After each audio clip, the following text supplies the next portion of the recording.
Welcome back to Cake and Bake. I'm Cake. And I'm Ivana. Ivana.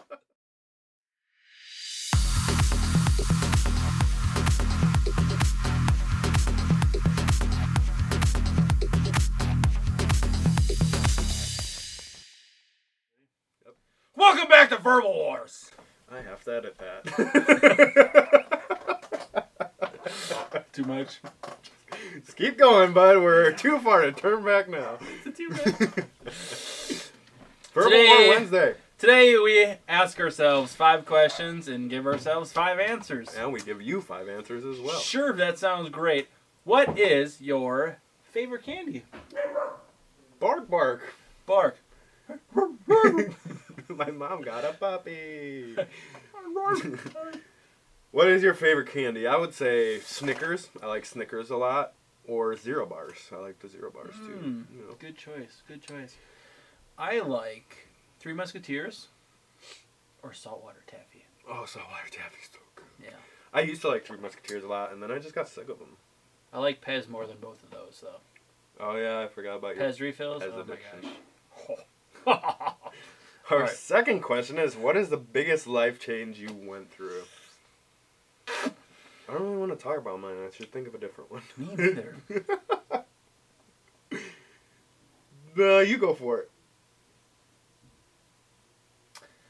Okay, biggest life change. So... Gosh, it's so hard to kind of... Just go So for when you're in high school, things happen, and you make not smart choices that sometimes in the ideal of the dumb choice that you made comes a good thing. it. Is this going where I think it's going? Probably. Go for it. So, not everything is planned. You learn a lot of things in life. Oh, this is not going where I was going. Just keep going. Where did you All think right. that was going? No, good. You're good. All right, yeah. This is way better. This is way better than I thought you were going. Yeah, so I dated somebody in high school and it lasted 7 years, and the relationship was good at first, and then at the end of it, it wasn't so good, and for whatever reasons, without going into detail, it ended. So that was a huge life-changing thing. Out of that, I got my son, who was the best thing in the world to me. I couldn't live without. So I would say that's the biggest life change that I ever went through.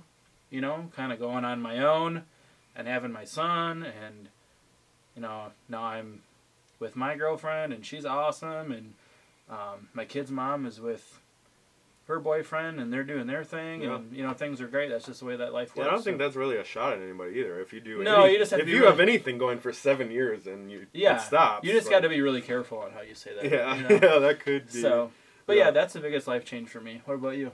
My biggest life change was going to Iraq. I think. Yeah, that's. I don't really like talking about military stuff, but I think that would be a big change for anybody. it was. I went to basic training, AIT, got to my first duty station, was there for 4 months, and then everybody that I had met in those 4 months, they're like, oh, you know these people, go to Iraq with these people now. So I got to Iraq and like, not knowing what to expect, not knowing anybody, not having anything, and my girlfriend at the time had just broke up with me like in transit to Iraq. So like, Yes. everything that I knew going to Iraq was like pretty much taken from me, and That's then crazy. it took me a couple weeks to get the hang of stuff and just kind of start a new life, because I think I mean- it's safe to say for you and me, both of those life changes help you grow up a little bit. You know. oh yeah, it's just like a lot of things happen at once, and whenever that happens, like just like with your story, anything that happens for 7 years and then stops happening, that's gonna be Yeah. a life change no matter what. Yeah. If everything you know is like changed one day, like Mhm. that's a big life change. So it's definitely a crazy thing that happened. So cool. We got through that. Yeah. Next That was a lot question. prettier than I thought it was gonna be. So, would you rather lose an arm or a leg, and why? I know my answer. I think I would rather lose an arm. I mean, people have lost legs, and I feel for them or people in wheelchairs, but even those people would know the struggle that places just aren't always built for handicapped people.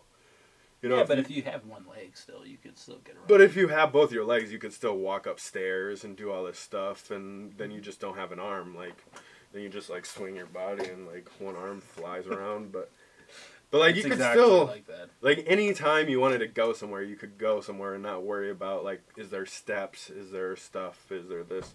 I had a friend talking to me this week, and he was looking for a house, and his daughter's in a wheelchair. So it was like, well, we got to this house, and we thought it would be like the best house we've ever seen, but there were stairs, so we couldn't live there. You know, it's like, so it just kind of puts that in perspective of like, a leg is just a limitation that if I had the choice, I definitely don't think I would pick that limitation. You know, obviously some of those people don't have choices. So. Yeah, that's fair.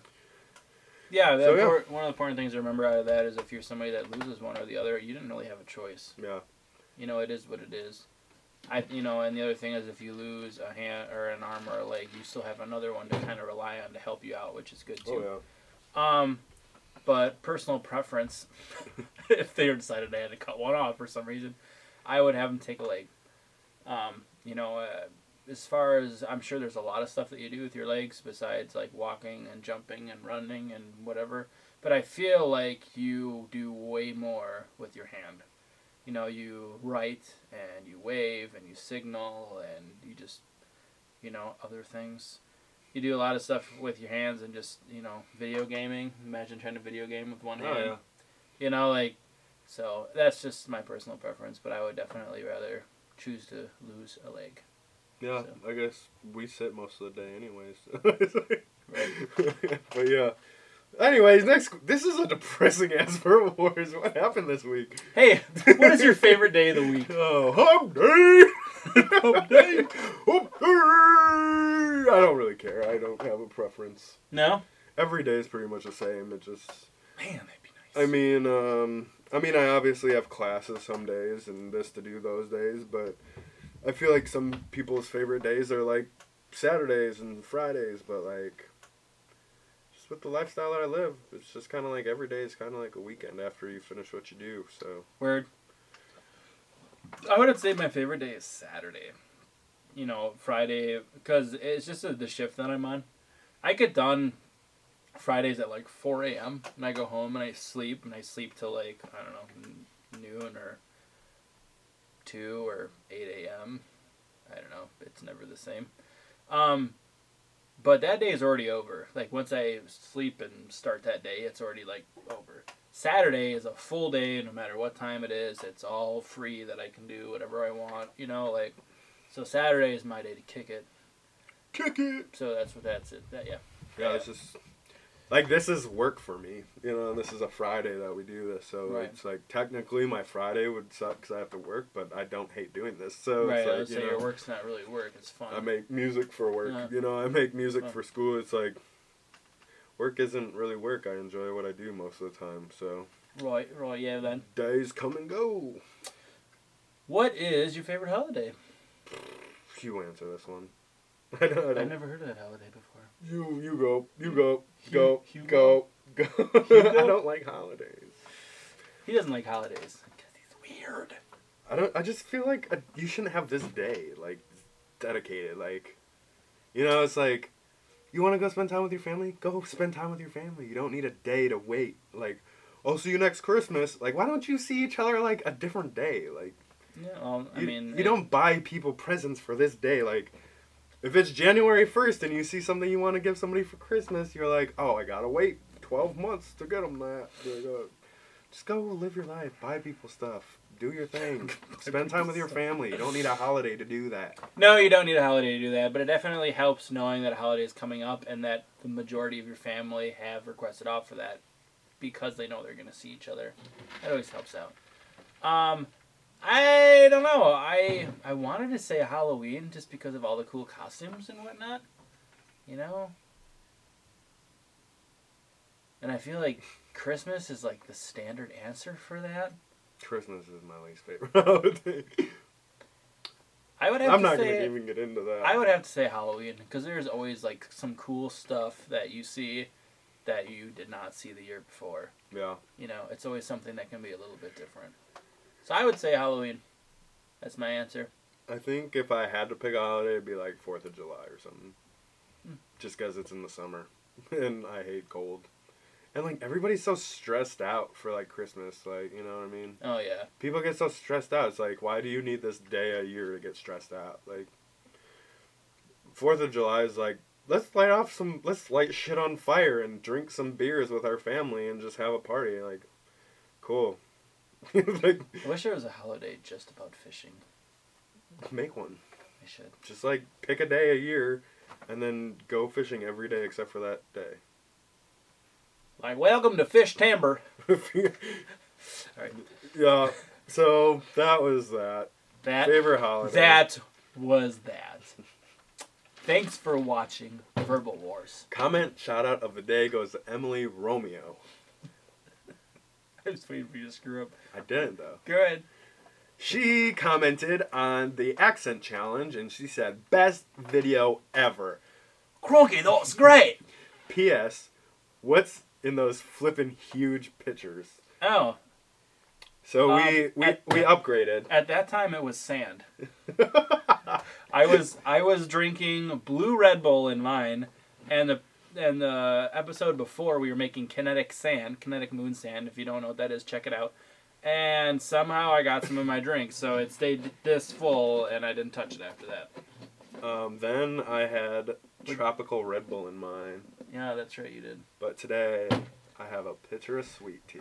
Today I have a mix of mellow yellow and blue Red Bull. And it's delicious. So is sweet tea. You know, I spent 5 years in the South, and like I got used to sweet tea. The good old sweet tea. Sweet tea is good. I love sweet tea. There's just not like good sweet tea up here. You know, except that. That's not even that good. It's just like whatever. I think it's good. Like I think like somebody who like goes in the kitchen and puts like a 5-pound bag of sugar in their tea, in there. But he starts talking about Southern, and all of a sudden you hear him go, "Big pound of sugar in your tea." All right. Make sure to like, comment, and subscribe. Follow us on Twitter, like us on Facebook. The descriptions are in the something below. The links are in the description below. That's close. Cool.